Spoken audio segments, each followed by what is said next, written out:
അപ്പൊ പിന്നെ ആർക്കും കിട്ടില്ല. രജനി ഉണ്ട് ഈ കൂട്ടത്തില്, രജനി ഉണ്ട്, അനുജയുണ്ട്. ആർക്കും കിട്ടില്ല. അത് അവർക്കല്ല. ഇങ്ങനെ ആവുള്ളൂ കൈ ഒരേ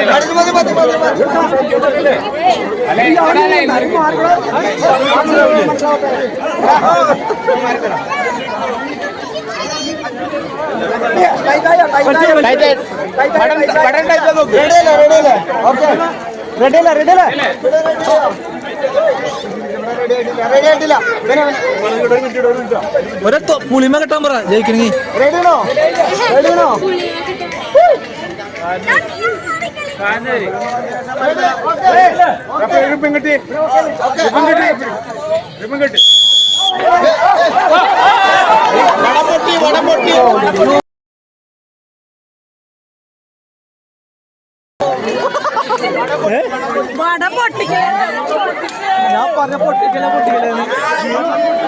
നൂറ്റാണ്ടായി ചുമയ്ക്കും ജലദോഷത്തിനും കഫക്കെട്ടിനും ആശ്വാസം നൽകുന്ന ഔഷധക്കൂട്ട് ആയുഷ് സർട്ടിഫിക്കേഷൻ മികവുമായി KP പത്രോസ് വൈദ്യൻ കണ്ടംകുളത്തി ഏലാതി ലേഹ്യം.